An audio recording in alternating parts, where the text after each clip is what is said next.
Hello there. This is the introduction in The Neon Wilderness, written by Tom Carson. The Neon Wilderness is written by Nelson Algrens. The Neon Wilderness, first published in 1947, is the pivotal book of Nelson Algrens' career, the one which bid a subdued but determined farewell to everything that had earlier made him no more than just another good writer, and inaugurated the idiosyncratic, bedeviled, cantankerously poetic sensibility that would see him ranked among the few literary originals of his time.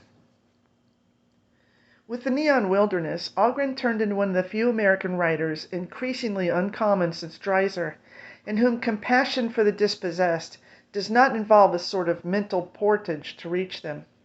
The great revelation for him had been that deprivation was not an abnormal social category, but a human absolute.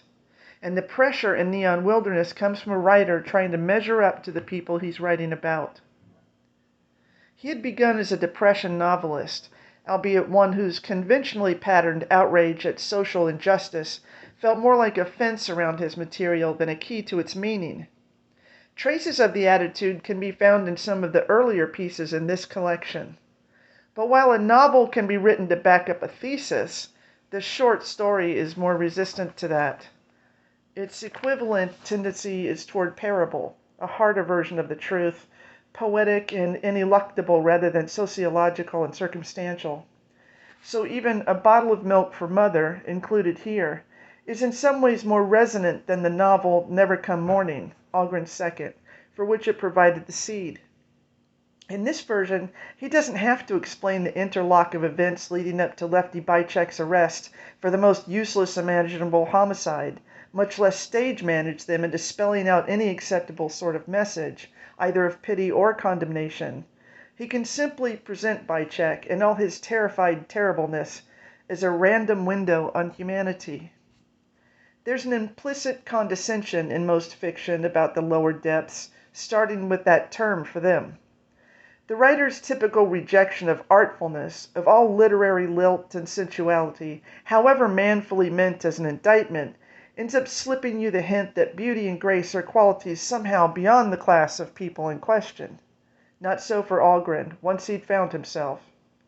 He cultivated every quicksilver ravishment of language that he knew, flinting it with a colloquialism no longer merely mimetic. Although Algren could be a fictional ventriloquist of unusual attentiveness and tact, as several stories here display, but metaphorically charged, because he knew that nothing less multi-layered and fine-tuned would do justice to the complicated nuance and subtle play of inner awareness that his characters were otherwise presumed to lack, only because they are unable to articulate them. The best mature stories in Neon Wilderness move on a river of such openness to the details of experience and perception so unmarred by preconception that pigeonholing them according to their subject matter ends up seeming like a form of evasion. Which is why this style is one of the few genuinely poetic prose styles that can also be called genuinely accurate. Once he'd learned to fly, Algren took chances with his material that no conventional proletarian writer would dare. When his people con outrageously or blunder into the same emotional manhole they've blundered into 100 times before, he derides them like the wised-up barkeep down the block. And the intimacy telegraphed by his humor makes those fouled-up barterings with existence painful in a way that neither he nor his readers can exclude themselves from. And it's another mark of Algren's singularity that though his character's destiny may be tragic, the best one's behavior isn't always seen as pathetic. Trapped they may be, but their various delusions, eccentricities, addictions, and other skewings of reality are often made to appear not as symptoms but active responses, survival strategies, necessarily inventive ways of coping and sustaining some sense of self in the trap. This is understanding on a uniquely humane and unmediated level. It seems fitting that two of the most striking stories here anticipate crucial elements of Algren's two enduring novels. In plot, The Captain Has Bad Dreams is no more than a circumstantial account of the nightly lineup in a Chicago precinct house. a recidivist procession of burglars, drunks, junkies, and would-be rapists, never more haunting than in their sly awareness of their own failure, play out ritualistic maneuvers of chicanery and bluff before the captain, as if in a chess tournament where each piece equals a new game. In meaning, the story is a set of freeze frames of a man trying to make logical what could only be expressed as inchoate despair.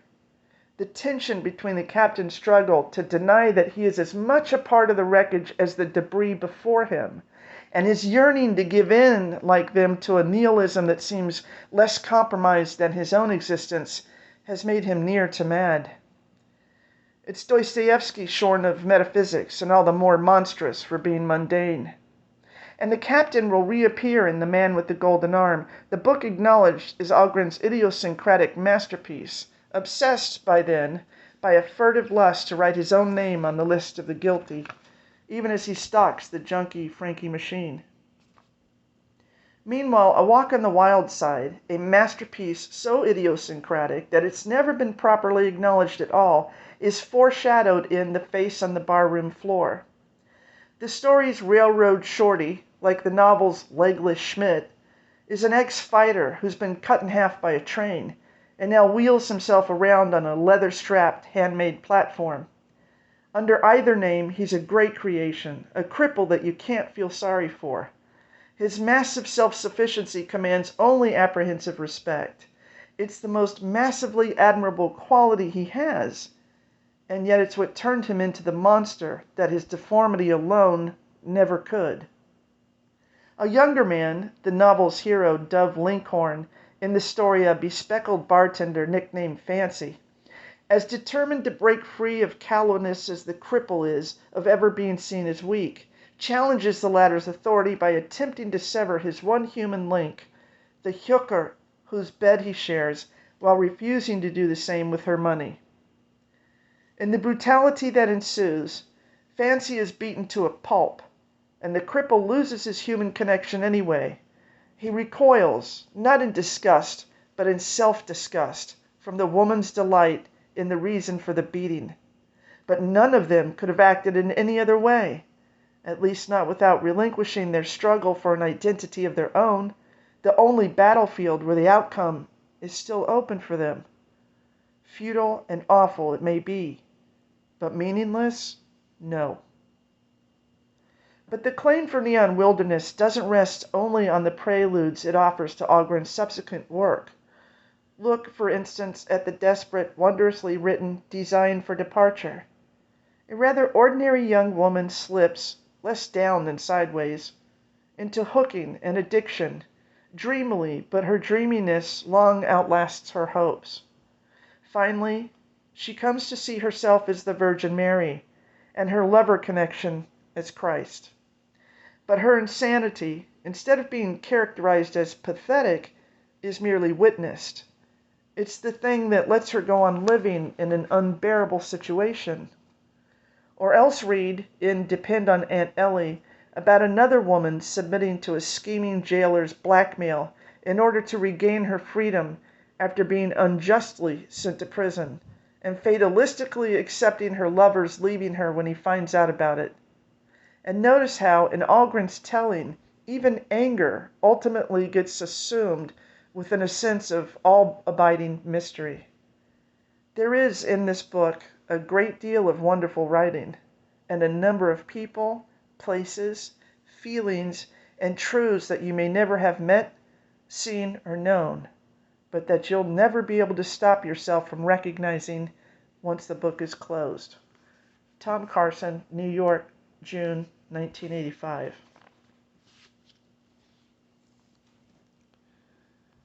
I believe Nelson Algren passed away in May of 1981. In any event, so that is the introduction read, and will now be uploaded. Thank you for listening. If you did, bye.